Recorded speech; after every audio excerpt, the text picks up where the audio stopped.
Welcome to our channel. তো এখন যাচ্ছি বাহিরে, বেশি এক্সাইটেড। আর এক্সাইটেড এই জন্য যে তোমাদের আজকের বাইরের পরিবেশটা আমি দেখাবো ঘুরে, এতদিন হয়েছে দেখাই নাই, সো এই কারণে এক্সাইটেড। আর যাচ্ছি হলো একটা কাজে, কি জন্য যাচ্ছি, কই যাচ্ছি সেটা না হলে ভিডিওতে দেখো। সো দেরি না করে চলো, কোথায় যাচ্ছি আমার সাথে চলো, তোমরা দেখে নাও। Let's go. তো গাইস, এই হলো বের হলাম। এই জায়গাটা পরিষ্কার করছে, অনেক ভালো লাগতেছে। এই জায়গায় ময়লা দিয়ে ভরা ছিল। তো এখানে কবুতর পালে। আমরা একটু সাইডটা দেখি। প্রচুর রোদ বাহিরে আজকে, সকালের রোদ তো তাপ কম।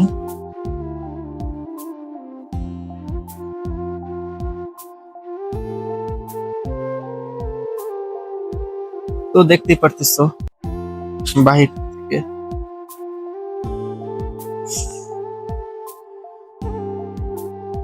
মূলত এখন যাচ্ছি একটু ব্যাংকের বুথের সামনে। মাস যেহেতু শুরু হয়েছে, বিদেশের বাড়ি, এখানে তো আর টাকা পয়সা প্রতিদিন থাকে না, মাসে একবারই আসে স্যালারি। তো পাপার্স তো যেহেতু কাজে থাকে, আমি যে চেক করতেছি স্যালারি আসছে কিনা। এই হলো দিনকাল।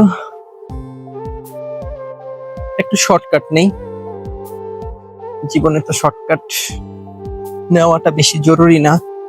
ওটা মেন রোড, এখান দিয়ে হলো আমি মূলত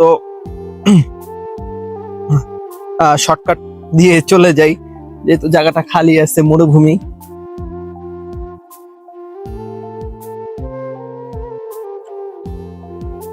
দিস ইজ সৌদি আরব।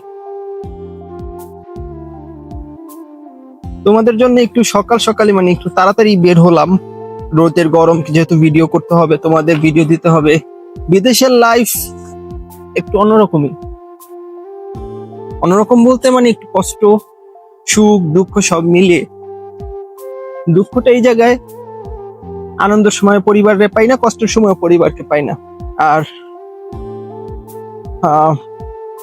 সুখ বলতে মাস শেষে কাজ করার পর, কঠোর হাড় ভাঙা পরিশ্রম করার পর মাস শেষে একটাবার হাতে টাকা আসে, ওই সময়টাই সুখ।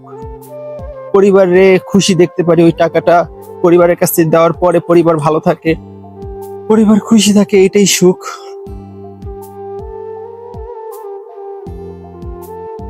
সো এই রোডটা পার করতে হবে, এই কারণে এখন আর ভিডিওটা করতেছি না, আপাতত অফ রাখি। বুথের সামনে এসে পড়ছি। এই রোডটা পার করে এই কোনাটাই বুথ। তো এখন আর ভিডিও করব না, যেহেতু গাড়ি ঘোড়া চলে। দেখো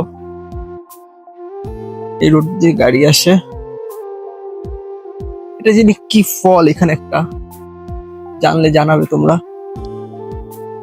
সো পুরো রোডই আজকে খালি। এখন খালি বলতে বাইরে রোদ এবং ডিউটির সময়। তো আজকে আবার বৃহস্পতিবার, সবাই সবার ডিউটিতে আছে, ব্যস্ত জীবনে আছে। যেহেতু আমি এখন পর্যন্ত কাজে জয়েন করি নাই, সৌদি আসার পর থেকে বসেই রয়েছি। জানি না আল্লাহ তাআলা কপালে কি রাখছে, কি ধৈর্যের পরীক্ষা নিতেছে। কয়েক জায়গায় ইন্টারভিউ দিয়েছি। তো রিসেন্টলি এক জায়গায় ইন্টারভিউ দিয়েছি, সবাই আমার জন্য দোয়া করবেন। ওনারা বলছে জানাবে, এখনো জানায় নাই, ফোন দিবে। ফোন যদি দেয় তাহলে হয়তো বা ইনশাল্লাহ চাকরিটা করতে পারবো, বাকিটা আল্লাহর উপর ভরসা। আচ্ছা, আমি বুথে যে দেখে তারপর আপনাদের জানাচ্ছি পেমেন্ট আসছে কি, মানে পাপার স্যালারি আসছে কিনা।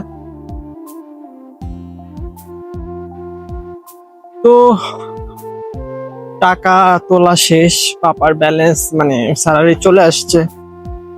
চাইলে পাপার কোম্পানিতে 2 মিনিটে আমাকে ঢুকাইতে পারে। এখন ফোন দিলে কালকে থেকে আমি ডিউটি শুরু করতে পারি পাপার কোম্পানিতে। কিন্তু পাপার কোম্পানিতে একটা সমস্যা, এই ছুটিতে গেলে ছুটির যে যাওয়া আসার খরচ, 2 মাস বা 3 মাসের ছুটি পায়, ওইটার যে 3 মাস থাকে, ওই 3 মাসের যে টাকাটা, সেগুলো কোম্পানি অনেক লেট করে দেয়। আসার যাওয়ার সময় দেয় না, আসার পর দেয়। তো একজন প্রবাসীর জন্য জিনিসটা অনেক দুঃখজনক। এই সাইডে এটা দেখতে পাচ্ছেন, এটা একটা স্কুল, মানে ওরা মাদ্রাসা বলে। এটা রুমের পাশে আমাদের ছোট একটা মাদ্রাসা। আর এই যে সামনে যে এটা দেখা গেছে, এটা মিনার, এটা মসজিদ এলাকার। এটার ভিতরে জুমা নামাজ হয় না, জুমা নামাজ পড়তে বড় মসজিদ যাই, সেটা হলো ওই পাশে আরো একটু দূরে।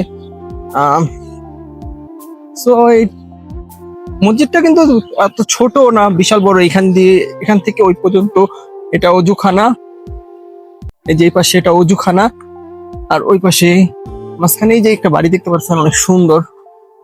এগুলো সৌদিয়ানদের বাড়ি, এখানে সৌদিয়ানরা থাকে। পুরাটা একটা কলোনির মতো এলাকা। তো এই কারণে মানে যেটা বলতেছিলাম এর আগে, এই কারণে পাপার কোম্পানিতে আমাকে নিতেছে না। মূলত পাপা ছুটি থেকে আসছে 5 মাস শেষ, এখন পর্যন্ত পাপার যে ছুটির ব্যালেন্স সেটা এখন পর্যন্ত পাপার কাছে আসে নাই। তো এই কারণে আমরা একটু সমস্যা আছি এখন আপাতত। এটা ইনশাআল্লাহ আল্লাহ তাআলার একটা পরীক্ষা। অবশ্যই আল্লাহ তাআলা খুব শীঘ্রই এখান থেকে আমাদের বের করবে, অনেক সমস্যার ভিতরে আসছি। তো যত সমস্যা থাকুক ইনশাআল্লাহ আল্লাহর কাছে লাখ কোটি শুকর, অনেক ভালো আছি। তো এই হলো জীবনের গতিতে চলতেছে, সময়ের গতিতে চলতেছে, বাট আমি আমার গতিতে চলতেছি। লাইফে আগেও না কিছু ছিল, এখনো কিছু আছে, ইনশাআল্লাহ সামনে ভালো কিছু হবে, সেই আশায় বসে আসছি। পাপা চাইতেছে যেখানে আমাকে লাগাবে সেখানে যেন মানে ছুটিতে যাওয়ার আগে ছুটির টাকা দেয়, এবং কোম্পানি যেন ভালো হয়, সুযোগ সুবিধা ভালো হয়। তো এই কারণেই হলো মেন সমস্যা হইতেছে। তো আজকের ভিডিওটা কিরকম লাগলো সবাই জানাবে। আর স্যালারি যেটা পাপার, এটা তার ভিডিওতে বলার কিছু নাই, তো এই কারণে আমি বলতেছি না। এটা নিয়ে আবার কেউ প্রশ্ন করো না। পুরুষ মানুষদের স্যালারি আর মেয়ে মানুষের বয়স দুইটাই জিজ্ঞাসা করতে হয় না কখনো। তো আজকে এ পর্যন্তই।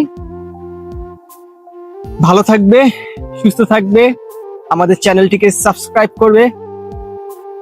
আল্লাহ হাফেজ, বাই বাই।